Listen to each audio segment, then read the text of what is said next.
ଅଧିକାରୀ ପୋଲିସକୁ ପିଟିଲେ ବାଲି ମାଫିଆ। ଚୋରାବାଲି ବୋଝେଇ 3ଟି ଗାଡ଼ି ଛଡ଼ାଇ ନେଲେ। ମାଫିଆମାନଙ୍କୁ ବାନ୍ଧିବାକୁ ଚଢ଼ାଉ ସୁନ୍ଦରଗଡ଼। ସୁନ୍ଦରଗଡ଼ ଟାଉନ ଥାନା ଅଞ୍ଚଳର ଇବ୍ ନଦୀ ଅମଲିପାଲି ବାଲିଘାଟିରେ ଖଣି ଅଧିକାରୀ ଓ ପୋଲିସକୁ ଆକ୍ରମଣ କରିଛନ୍ତି ବାଲି ମାଫିଆ। ଚୋରାବାଲି ବୋଝେଇ 4ଟି ଟ୍ରାକ୍ଟର ଜବତ କରି ଥାନାକୁ ଆଣୁଥିବା ବେଳେ ଅଧିକାରୀଙ୍କୁ ଅଟକାଇ ବାଲି ମାଫିଆ ଧସ୍ତାଧସ୍ତି କରିବା ସହ ମାଡ଼ ମାରିଛନ୍ତି। ଜବତ କରାଯାଇଥିବା 3ଟି ଟ୍ରାକ୍ଟର ଛଡ଼ାଇ ନେଇଛନ୍ତି। କନିଷ୍ଠ ଖଣି ଅଧିକାରୀ ଅକ୍ଷୟ କୁମାର କାଲୋ ସଂଘର୍ଷ ସମ୍ପର୍କରେ ଟାଉନ ଥାନାରେ ଏତଲା ଦେଇଛନ୍ତି। ଅନ୍ୟପଟେ ମାଡ଼ ଖାଇଥିବା ପୋଲିସ କର୍ମଚାରୀ ମଧ୍ୟ ଆଉ ଏକ ଏତଲା ଦେଇଛନ୍ତି। ପୋଲିସ ମାମଲା ରୁଜୁ କରି ମାଫିଆଙ୍କୁ ଧରିବାକୁ ଜୋରଦାର ଚଢ଼ଉ କରିଛି। ପରବର୍ତ୍ତୀ ଖବର, ଦିଲ୍ଲୀ ହୋଟେଲରେ ଅଗ୍ନିକାଣ୍ଡ, 21 ମୃତ।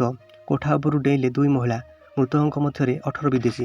ନୂଆଦିଲ୍ଲୀ, ବୁଧବାର ସକାଳେ ଦକ୍ଷିଣ ଦିଲ୍ଲୀର ମାଲବ୍ୟ ନଗରସ୍ଥିତ ଏକ ହୋଟେଲରେ ଭୟଙ୍କର ଅଗ୍ନିକାଣ୍ଡ ଘଟି ଅନ୍ୟୁନ 21 ଜଣଙ୍କର ମୃତ୍ୟୁ ଘଟିଥିବା ବେଳେ 40ରୁ ଅଧିକ ଲୋକଙ୍କୁ ଉଦ୍ଧାର କରାଯାଇଛି।